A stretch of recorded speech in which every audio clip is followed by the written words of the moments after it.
Thank you for having me back. It's particularly insightful for me to be here at this time, both because I am personally grieving and because it's a special time in the world. So it's good to come back here and see that it is still here and that coronavirus has not deleted it from the world. So please close your eyes for a moment.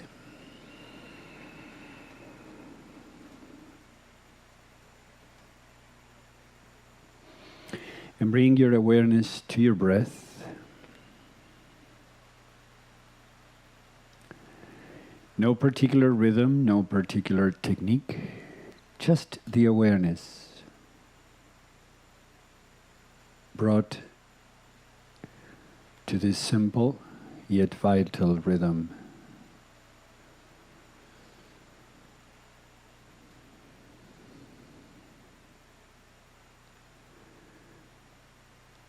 When we are aware of our breath, we are aware of our lives, and not of a concept of life, not of an idea of life,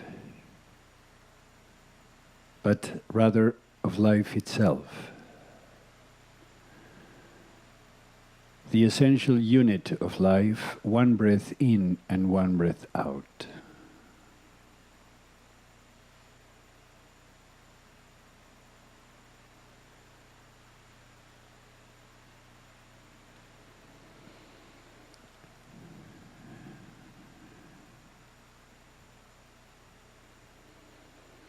Notice how easy it is to leave this awareness and to become aware of other things or to think of other things.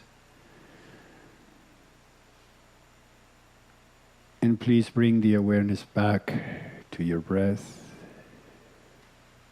to your in-breath, and to your out-breath. Notice how this unit of life is composed of two opposites.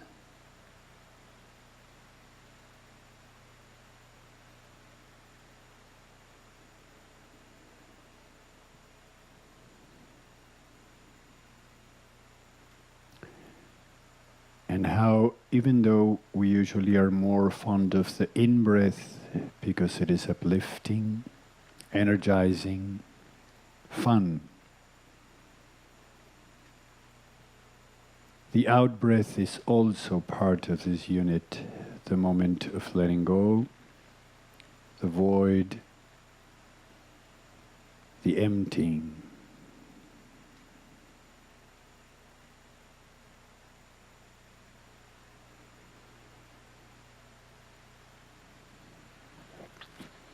Life is not only one of them, and if I now ask you to breathe in and to breathe in again and to breathe in again and again, I would kill you. For the out-breath is needed.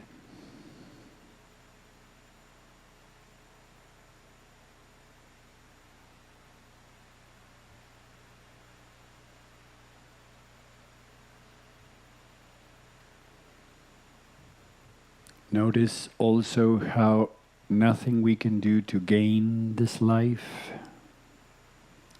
or to get it, or to buy it.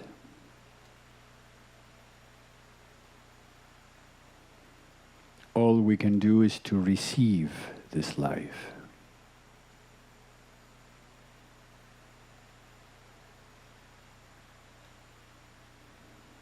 As it comes to us.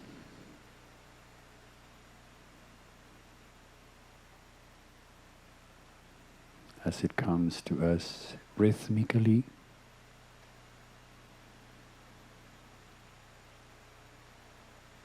constantly,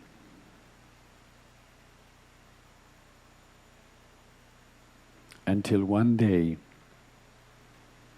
when without any exceptions, if it will come no more.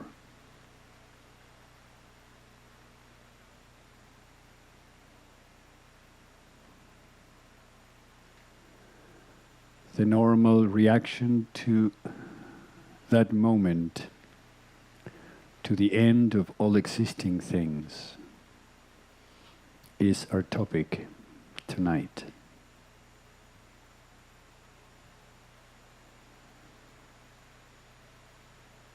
Grief.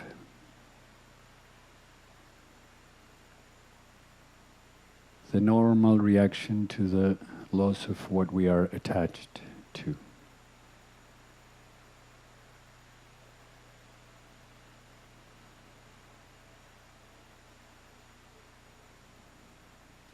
So while it comes now, let's be grateful.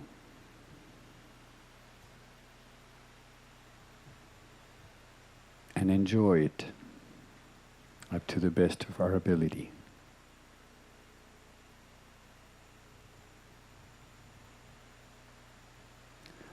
For one day, it will not to come.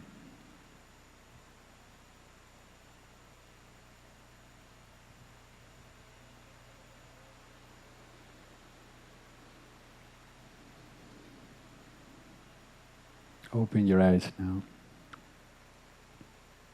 Thank you.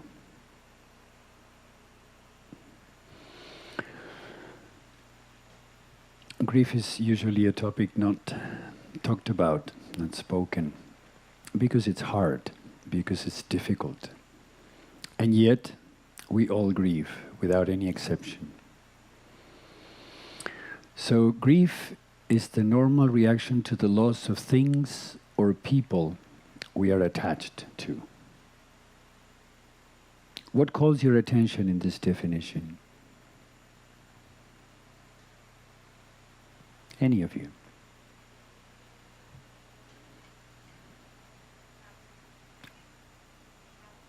Was attachment. Straight shooter, you are.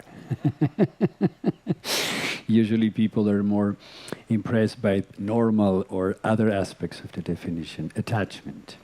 This is precisely the core of grief. There is a very important phrase that Queen Elizabeth popularized. Grief is the price we pay for love. And every time I say it, I hear somebody go, oh, because it is so sweet and so untrue. Grief is not the price we pay for love.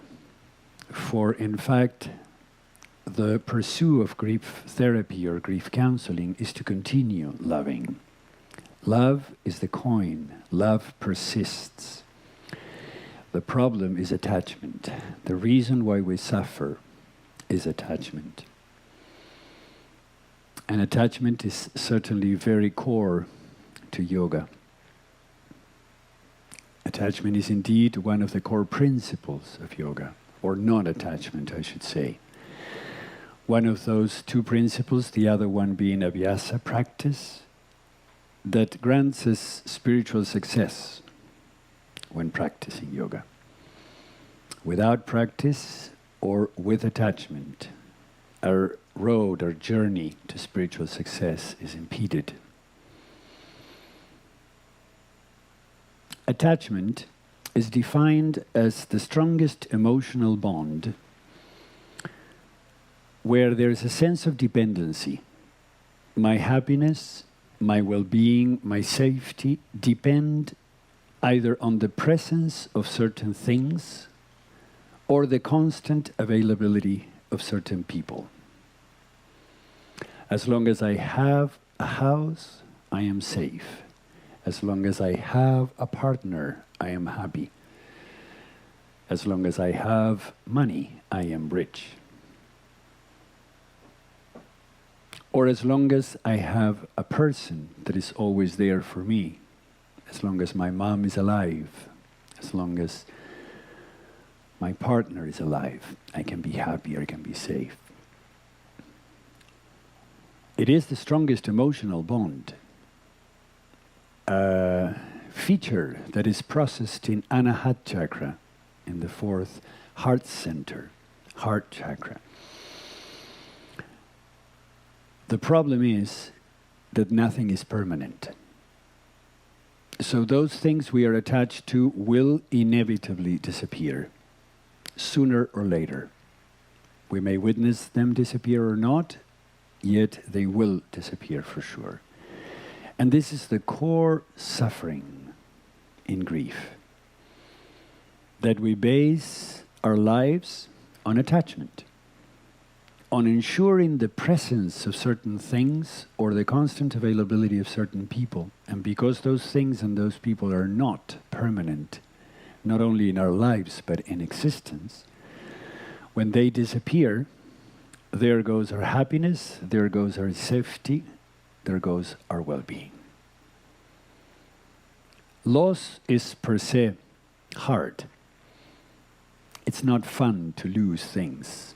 It's not fun to lose ourselves. Nobody really likes our own death. And I can understand why.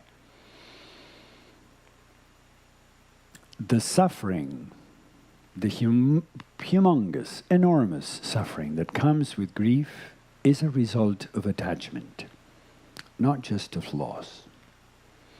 So, thank you. What else calls your attention? Grief is the normal reaction to the loss of things or people we are attached to.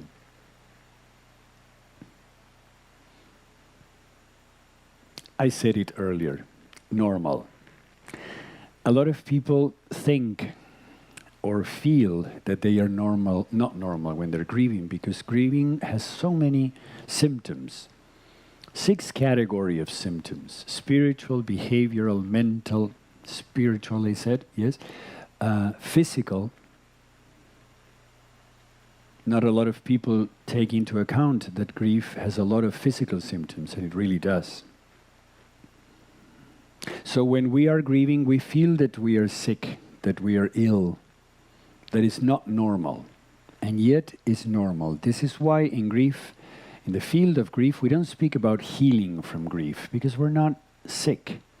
Unless, of course, we're talking about complicated grief or prolonged grief, which are, yes, diagnoses. These are illnesses, but not necessarily the normal process of grieving. And yet, for a lot of people, it seems that it's not normal. The other important aspect of the definition is things or people. And this is why, when you mentioned attachment, we had to define it, and we spoke about people and things. It's normal to think that we only grieve when someone died. And if nobody died, then we are not grieving, or we shouldn't be grieving. And the truth is that that would be the case if we could only become attached to people. But unfortunately, we become attached to anything, including attachments. We are somehow attached to our attachments. And if we don't have them, we feel we can't have a society or a family, or what would be a life without attachments, and people say. It would be a wonderful life. It would be a life based in the present. It would be a life that honors each and every moment, not the life we live usually. So things as well. What things do you think can cause then a grieving process? Of a job. Yes, simple loss of a job. So many people have lost their jobs these days for different reasons. And yes, the loss of a job. And of course, we divide in grief primary losses and secondary losses. And for example, the loss of a job, as a primary loss, elicits the appearance of some other secondary losses. For example, the loss of status. Because being able to have a job, we may be able to maintain a certain social status. If we don't have the job, we may not be able to do so. Or for example, if we go to the office, or that's whatever job we had before, and we could see other people, and we had relationships, and we could establish relationships and rely on them. And if we lose the job, usually we also lose those relationships as well. Give me another example.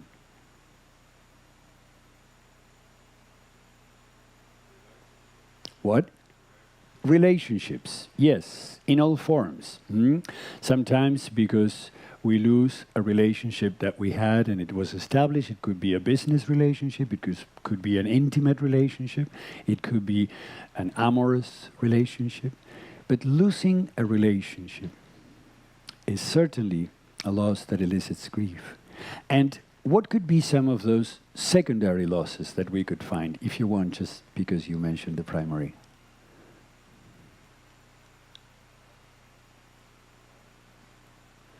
Anybody? What's that? Family. Yes. And when we lose a relationship in the family, or we lose a relationship, sometimes it's, for example, let's say we were married and we divorce. It's common that once you separate or you divorce, you lose the social network, because you used to have people that were together, were your friends with your partner, and once you lose your partner, your friends don't know whether to invite you alone or to invite your partner alone, or whether one time you and one time the other, or just the two of you, and whatever happens, happens. And so it's very common to lose the social network. Sometimes also depending on, for example, what was the intimacy of this relationship. Sometimes people who have separated from their partners, they lose the physical touch. Something so simple. That beautiful feeling of being with someone and being able to touch someone freely, or to be close, very close to someone, that sometimes that is only happening for people when they have partners. It's not common for people to do it with other people. So that's another possibility. Give me one more example of loss that could elicit grief. Security, you said? Yes, the loss of security. Certainly, and who knows, why.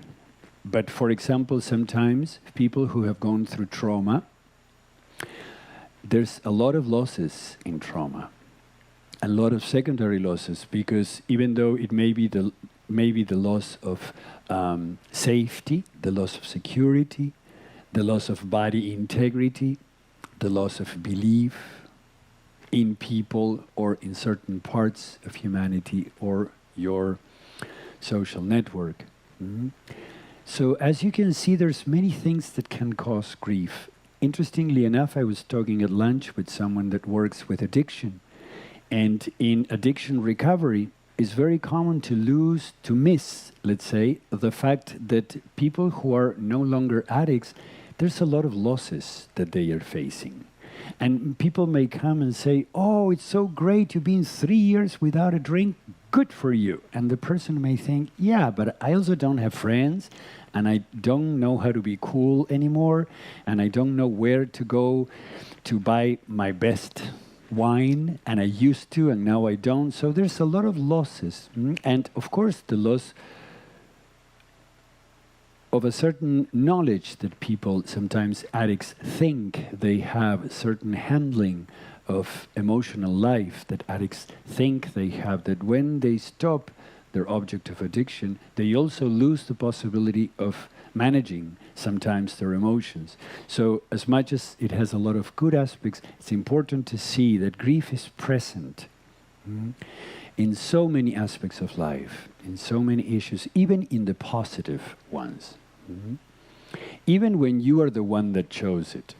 This is very common sometimes when people divorce or when people separate from their partner and they choose it, and then somebody says, well, you may be not grieving so much because you chose it, so you should be happy. And no, you're not happy. It doesn't matter that you're getting a lot of good things. There's other things you're not getting. There's other things you have lost. Grief, new grief triggers old grief. This is another interesting aspect of grief. That sometimes, maybe, for example, let's say my father gave me this ring and I've lost my father, I suffered a great deal, and then one time I lose the ring for whatever reason. And that grief of the loss of my ring triggers the loss of my father. Sometimes in relationships, when we lose a relationship, the loss of other relationships are triggers. And it doesn't necessarily need to be have a similarity in the loss. It doesn't need to be the loss of a person and then the loss of another person. It could be completely different losses. And in any case, new grief triggers old grief, as well as other people's grief triggers our own. And this is why sometimes it's so hard to speak about grief, because we are triggered. And this is why sometimes people say some things that are not great. Some of those common things, like people say, oh, he must be in a better place. And you feel like saying, oh, really? Do you know the address? I would love to come for a visit. Where is that better place? What other things have you heard that people say when we're grieving, that they are sometimes upsetting? Huh? Rest in peace. Well, we hope that that's the karma. Yes, what else? Give it time, or time heals all wounds, or something like that. Well, yes, I wish. Certainly, grief needs time, but it's not time that makes you grieve in a healthy or in a positive way. It's other things. What else? Huh? It was meant to be. Exactly. Oh, do you know who wrote the book? Do you know what's meant for me? These things and so many others, God doesn't give you what you can't take. That's a terrible one. Huh? I mean, it makes you a straightforward sufferer, a star sufferer. Why did God give that to me? Or simply, I don't know how you can do it, which makes you a weirdo, somebody that, yes, really? So it's very interesting that we say these things, but why do you think we say them? And notice that I was asking you what you have heard, but now I'm saying what we say, because we've all said these things at one point or another. Why do you think we do? Because we don't know what to say. That's usually something. And because socially we need to say something, so why don't we say anything? And that's a bad idea, but yet we do it, yes. Why else?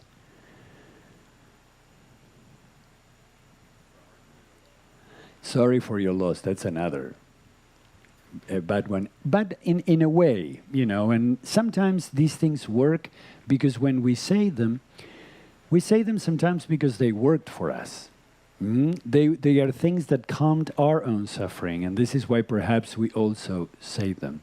And speaking about that, giving condolences, which in United States, this is the normal way. I'm sorry for your loss. This is the way we say it. How do you say it in Israel? Something similar. Okay. In Uruguay, where I'm from, I was born in Uruguay, and it took me getting out of the country to really understand how good this way of giving condolences was. We say, te acompaño el sentimiento. I accompany you in your feeling. And it, at least to me, I think it feels good. And I think it feels good in general because you're not telling a person how to feel or what to feel, but just that you're accompanying them in their feeling, in whatever they are feeling. And all you can do is accompany. Even as a therapist, even as a counselor, and for those who are going to be participating in the retreat this coming days, I can't do it for you. I cannot grieve for people. I can only accompany people in their grieving up to the best of my ability and up to the best of their openness and their willingness to be accompanied. And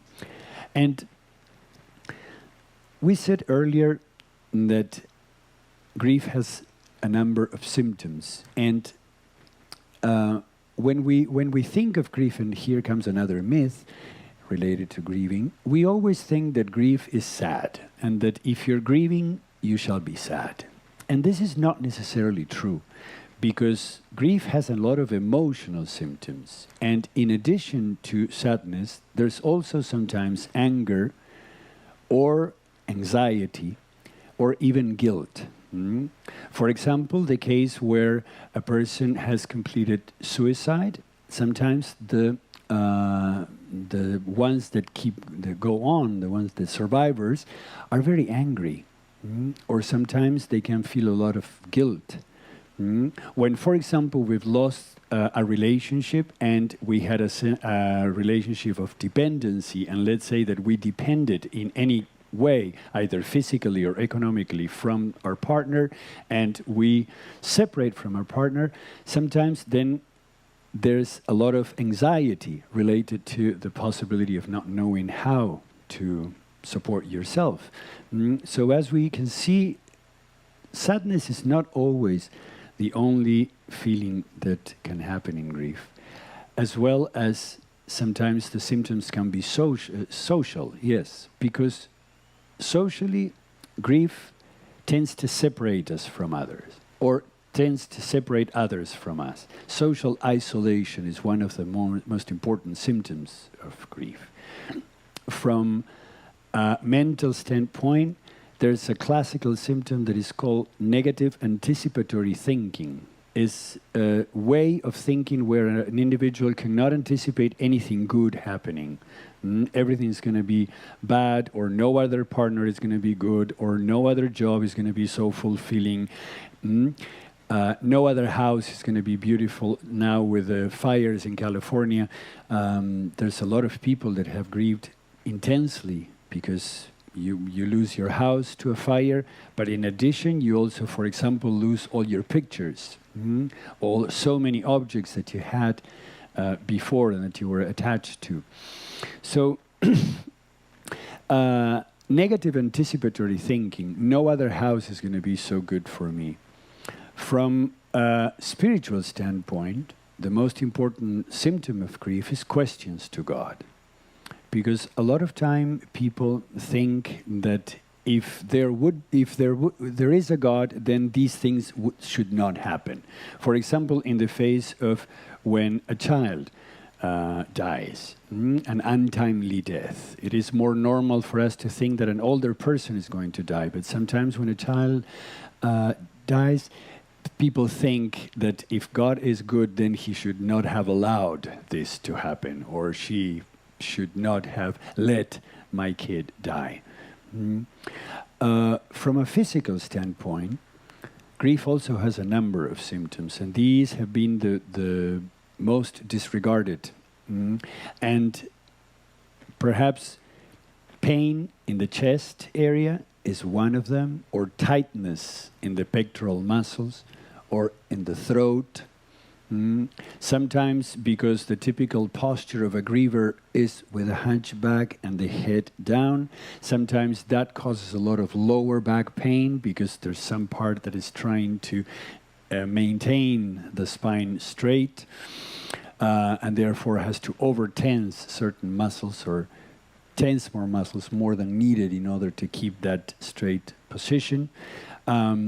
Sleep deprivation or oversleeping is also a very important symptom of grief. A lot of people cannot sleep. A lot of people sleep all the time.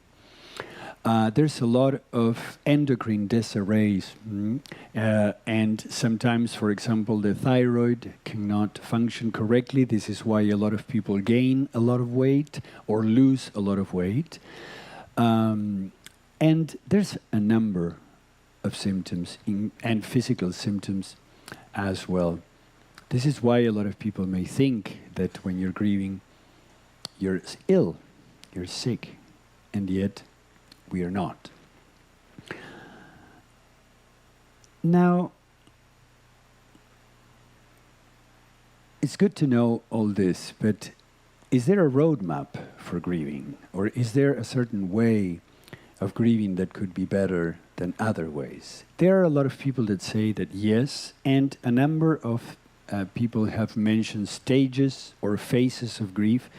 I don't like them so much because they are rather static. They seem to indicate that you are in one stage of grief, then you get to the next stage, then you get to the next stage, and then the last stage, and then you get your grief certificate and you can go. And this is not the way it happens. Grief is a very dynamic process. And so there's a gentleman by the name of William Worden, that I came to like very much because he speaks about tasks of mourning. And tasks is number one a good idea for us yogis because it indicates action. It gives us the abhyasa aspect, the practice aspect of the process that is good for us. But also because, to me, it indicates this active, dynamic nature of the process. And he says that in order to accomplish or in order to transit a normal grieving process, there are 4 tasks to be accomplished. And the first one is to accept the reality of the loss.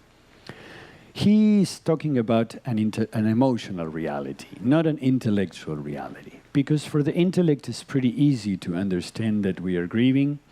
If we don't have a person next to us, then the person either had died or had disappeared or is not coming back. And the intellect is, or even physically, is easier to understand the loss. But emotionally, not so much. And particularly the aspect of the emotional acceptance that is very hard is the forever aspect. The fact that these losses that we're talking about are forever. Even when they are living losses. Like in the case of relationships, one thing is to have my mom die and I won't see her again. Another thing is to perhaps have my partner die and I will see my partner again because he will continue going to parties or to social gatherings. So those are living losses. And even in the case of living losses, the fact that the loss is forever is one of the very hard aspects of grief to understand, and the first task of mourning, to accept the emotional reality of the loss. The second task is to process the pain of grief.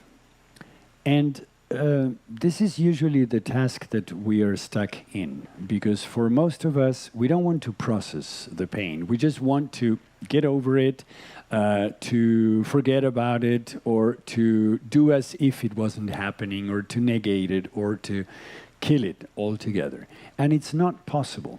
And so processing the pain of grief is the second task. It means finding ways of managing and regulating the intensity and the nature of the pain. Whatever the pain is, for each person is going to be something probably different.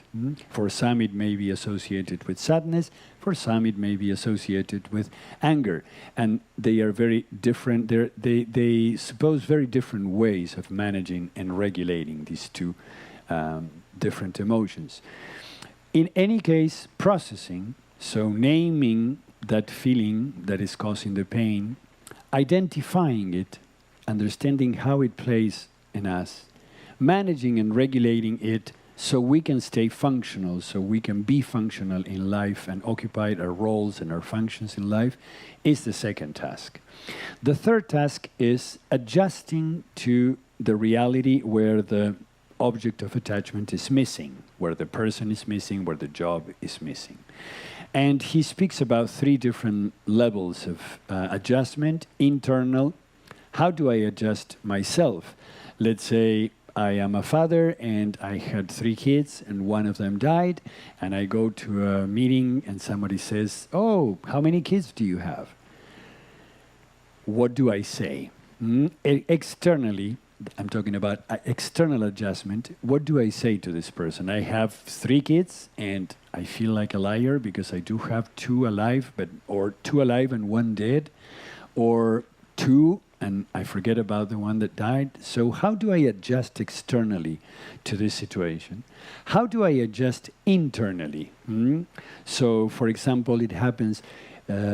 Let's say the same case. Let's say we are talking about a woman who had a miscarriage, for example, and so the baby did not get to be born, and somebody says, "Are you a mother? Do you have kids?"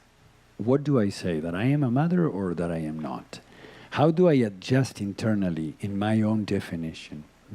And he also speaks about spiritually, because spiritually sometimes grief can be the starting point of a spiritual journey or the end point of a spiritual journey. And for a lot of people that perhaps never believed in God or never spoke about God, now is the moment when they start meditating, they start practicing. Or the opposite can happen as well. And a person who had been very devoted to spiritual life, then in the face of a big loss, they feel that there's unfairness and that they have not been heard by God in their prayers or in the things they have done, asked for. And so they stop believing, or they stop their spiritual journey. They stop going to the places they used to go for spiritual, seeking spiritual nurturance. And so the third task of mourning is adjusting to the new reality from an internal standpoint, external and spiritual standpoint. And the fourth and last task is to find an enduring connection as one embarks in a new life. Enduring connection.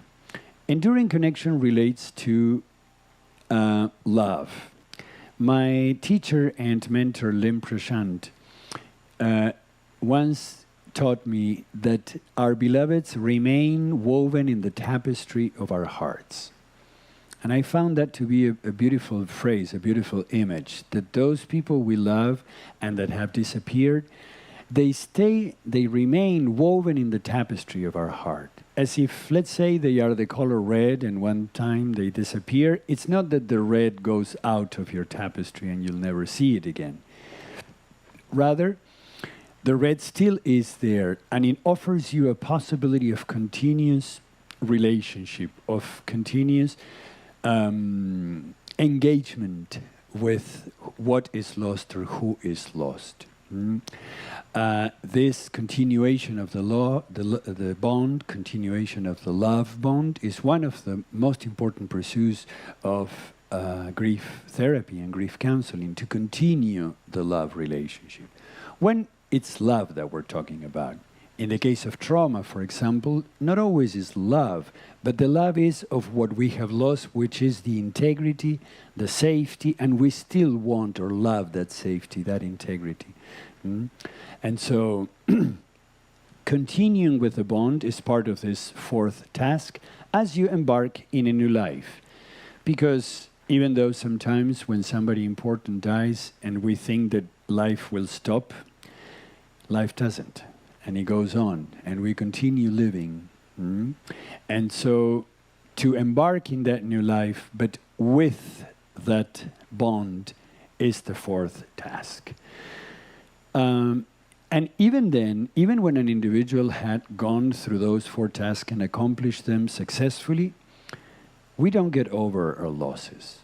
We change our relationship to them, but we don't get over them. This is why sometimes people tell you, oh, you'll get over it. No, you won't. You will change your relationship to the loss. That you will. Yes. So, what happens with grief? Well, we learn to live with it.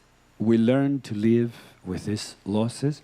And then grief comes as a stug. This is an anachronism that a woman named Therese Rando came up with. Sudden temporary upsurge of grief, a stug. Is this thing that happens that even though years after a death, all of a sudden we're grieving again and we're feeling so intensely, and it comes out of nowhere. It's not as a trigger, it's not because a date is coming or a celebration of something or something happens that triggers you in the grief. It just comes out of nowhere, and fortunately it's temporary. We don't need a long time like for the entire grieving process, that in order to accomplish those four tasks, we say we need somewhere between 1 and 2 years. Fortunately, the stugs are just temporary and they go as quickly as they have come. And they just inundate us. This is why the word sudden temporary upsurge of grief is so appropriate. Now, we identify ourselves through our attachments. That means that, for example, when the American team wins an Olympic medal, we say we won. Or when the Uruguayan football team wins, or we say we won. And we were not there playing, we have not been paid, we were not sweating, and we have not made the effort, and yet we say we because we identify ourselves through our attachments. In a way that when those objects of attachment disappear, part of an identity, part of who we are, disappears as well. This is why some people say, I don't feel myself, I don't feel the same I was. And it's true, it's not just an impression, it's a real thing. Because we identify ourselves through those things. So when those things or people disappear, we lose part of who we are. And finding out who we are is of essence. So another phrase of my mentor, Limpa Shan, she said, grief is the most untapped source of self-knowledge. So I made this correlation. If grief is the most untapped source of self-knowledge, and we are no longer who we were because we have lost our attachments, how about we use our own grief to understand who we are? And now, to understand who we are now, not as when we were kids, when we were small, that we based our identity in cultural backgrounds, in societal likes and don't likes, or do's and don'ts, but more, or even worse, on our defense mechanisms. And let's say that I was very intelligent and my dad was jealous of my intelligence, and so I learned to be an underachiever. And then daddy dies, and do I want to continue being an underachiever? Do I want to be the same one I was before the loss or not? Sometimes, even though you may want or not, you cannot be. And this is the interesting part, that grief can be used to re-establish our own identity, to understand who we are now. Not based on those cultural backgrounds or do's and don'ts from our society or our family, but rather ourselves, who we really are. This is what really keeps me working on this field. A lot of time people ask me, how come, why are you 8-9 hours a day hearing grievers? What's your joy? My joy is not necessarily to listen about that. My joy is to nurture the being that is sprouting from an important loss. For that process to be successful, we have to, of course, first deal with the symptoms of grief, because having so many symptoms is hard to establish a new identity when you haven't slept in the last 6 months. So you have to sleep first and establish your normal sleeping. Then you have to facilitate the grieving process, which means to make the grieving process more easy, more fácil, more feasible, by enhancing the accomplishment of those 4 tasks, for example. And then the last part of the process is something that is something like Atma Vichara, this wonderful process of self-inquiry, asking your Atma, your Alma, your soul, who am I? Who are you? This is the fantastic process of grief that once we are able to do it, it has a lot of benefits, it has a lot of beautiful parts, but it depends on what part of the process you are. When we are in the first parts of the initial parts of the process, this is not very accomplishable or not very thinkable, because it's the suffering part. So first we have to take care of our pain, and then at some point to understand who we are again. The core, going back to the beginning, piece of grief is attachment. It seems to me that the huge suffering of grief, or in the huge suffering of grief, is nested that divine truth, that sat, that all things are impermanent. And therefore, the invitation to understand how to play with attachment, how to deal with attachment in this new form of being, in this new me that is sprouting. Am I going to be attached again just because that's who I am or who I was? Am I going to review my ways of attaching or my thoughts about attachment? And it is a very important process because establishing a life of attachment is a gross mistake. And please don't think that I am out of that. I am just like all of us, and I have, of course, attached to so many things.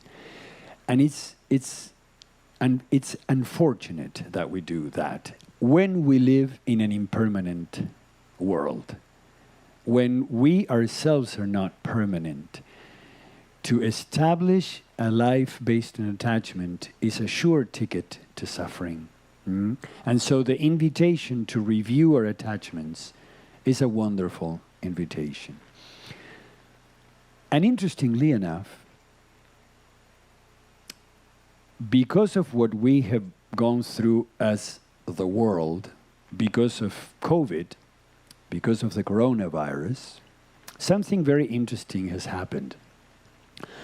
On one hand, if we think about it, that grief is the loss or the normal reaction to the loss of things or people we are attached to, one of the things that the coronavirus has done is precisely get us out of our attachments. All the things we were attached to, gatherings, traveling, hugging people, going to parties, doing things, coming to an ashram, all those things were taken away from us by this interesting virus.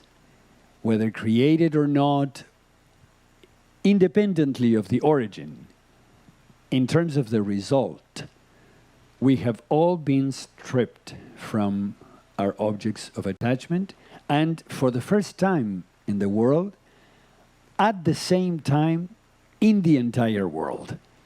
This has not happened before. We have gone through a lot of important moments of loss, but not as a world. Not together in this way, and not in this form where it doesn't matter whether you were famous or unknown, rich or poor, enlightened or grossly attached to matter. You could have it anyway. It could get in you anyway. You could get it. So, interestingly enough, this virus, on one hand, has given us a lot of the things that the enlightened masters have been teaching us. This is why I wrote some articles, the teachings of Saint Corona. or now we could call it Guru Coronananda or something like that, you know. And why? Well, because if we think about it, the masters have been telling us, mind the present. That's all you have. You don't have the future. The past is gone. Mind the present. And we are still attached to who I'm going to be and what I'm going to do when I get out of the ashram and what. And now we all mind the present because it's all we have. We want to have plans and go into places. We don't know if there will be planes, if we'll be allowed to go anywhere or not, or if in that place we're going to be able to go in or not, or if we're going to have the money or anything for it. So many times the masters have said, you matter. You are the one that is important. Care about your own being because this is what you have in this moment. And instead, we wanted to be part of a club or a political party or a race or whatever. And now, and you may have noticed how all this I matter, Black Lives Matter, the people in Hong Kong, how everybody is in a moment where I matter because having been in lockdown, we were all faced with having to make the choices that worked for us. And whatever worked for the neighbor, it didn't matter. What worked, it was what worked for us because that got us through another day of the lockdown or of that moment. We are all one. How many times we have heard, particularly in the world of yoga, where the very word yoga, yush, join, union. That's what it means. We are all one. And now, we are all one, and that has enormous consequences. And there's a lot of ways in which even artists who were used to having these huge shows have gone to their basements to play guitar, and it's beautiful, and they're just one of us, like when we're trying to play some guitar in our own basement. And all of a sudden, there's a sense of that we are all one, and that if you had money, it didn't matter, and if you didn't have it, it didn't matter so much. And of course, there were differences because of that, and I acknowledge that. And how about now we understand more that we are all one? So this is why I think that, on one hand, this virus has given us a lot of problems, and at the same time, it has given us a lot of very important things that I hope we can continue having in the years to come. So I did something interesting when in the process of working with an individual, you are at the level of the fourth task. You have gone through all the other ones, and now you're ready to redefine who you are. It's important in terms of asking your grief. As I said before, there's a word of a woman named Vicky Panacotakos that she asks for questions. What of this life you would like to keep? What in this new life you would like to not keep? What would you like to bring back from the old life? What would you not like to bring back from the old life? And then she gives this back to people. She does a process. She looks for the antonyms of the negative things. So, for example, if a person says, I don't want to work with people who are dependent, she gives the document back to the individual saying, I want to work with independent people. Something like that.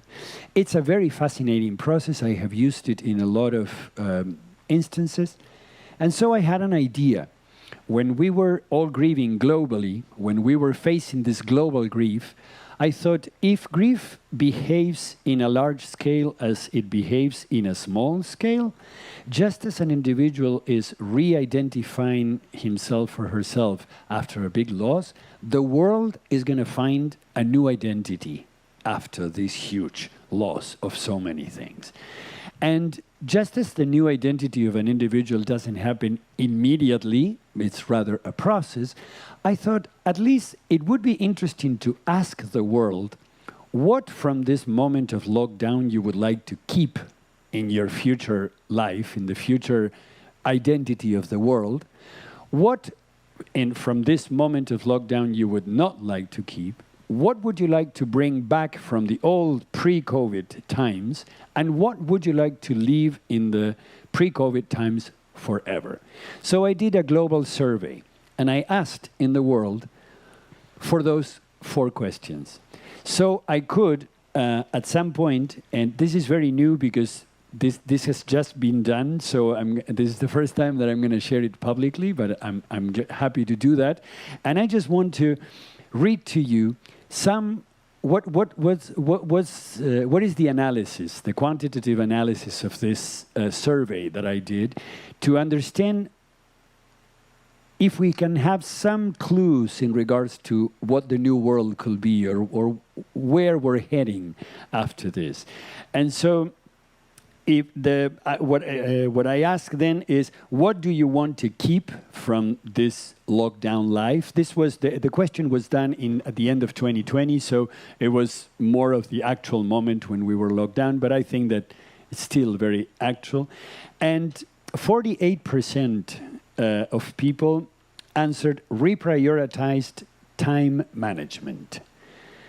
So this idea of having time for myself, having time for ourselves, not spending so much time at work or in family gatherings that we do not agree with or that we do not want to be part of, but having the time for ourselves, self-reflection and quality personal time, slower pace of life, changing the way we work, enjoying creative arts, projects and hobbies, home cooking, time by myself, time alone, time at home, being able to spend time at home, and less structure and more freedom. Interestingly enough, even though it was a time of restrictions, 48% of people say reprioritized time is what I would keep from this moment going on. The other percentages were connection to myself and others, connection to spirit, and connection to society and the environment. So I would say, in general, a reprioritization of the time management and a way of connection. And yoga is connection. So this is why I think this is auspicious. Because I think that if some of the things that we practice here in an ashram or in our daily practice, thanks to yoga, were practiced in the world at large, I think we could probably be in a better place. So I also want to share with you what I would not keep, what I do not want to keep for this moment, and 45% of the answers were exacerbation of negative affect and its consequences. People were very fearful, anxious about the unknown, unable to predict what's going to happen, not certain, financial, and employment insecurity, not knowing. So all these negative effects that were also a big part of when we were in lockdown is what people would not like to keep. The other percentages were related to disconnection with self and others, physically and socially, and restrictions, along with over-dependence on technology. Nobody wanted to keep the Zoom meetings forever and ever and having to be connected to a computer all the time. That was interesting as well. In terms of what I want to bring back from the pre-COVID life, 62% of the participants said physical touch. Please, the possibility of shaking hands or giving a hug or touching people, that now it became so... along with in social gatherings, so the ability to gather socially. Other percentages were dedicated to freedom and to the return of positive effects, to the return of some sort of certainty, not so uncertain as these times have been, but to be able to be a little bit more certain, know what to expect. This is what people wanted to bring back. And the last question, what do I not want to bring back from the pre-COVID times? 48% of the people say, patterns in me and others that don't serve me. All those things that we were accustomed to, all those things that we would do because, okay, it's a habit, and we just do it because we do it, not with a true reason, but perhaps just as a habit. These are patterns, both in me and in others, that did not serve our lives. And this is what people would not like to bring. Other percentages were related to old work-life, lack of balance. We are all reviewing the personal life, work-life balance that has been, of course, tipped more towards personal life now, but it was hugely dedicated to work life before. Hypermaterialism and failed capitalism. Obviously, for a lot of us that have based our safety or happiness in having or not having money, capitalism had failed as a system to be able to sustain us through, for example, something as severe as the pandemic. And the last one was political and environmental issues.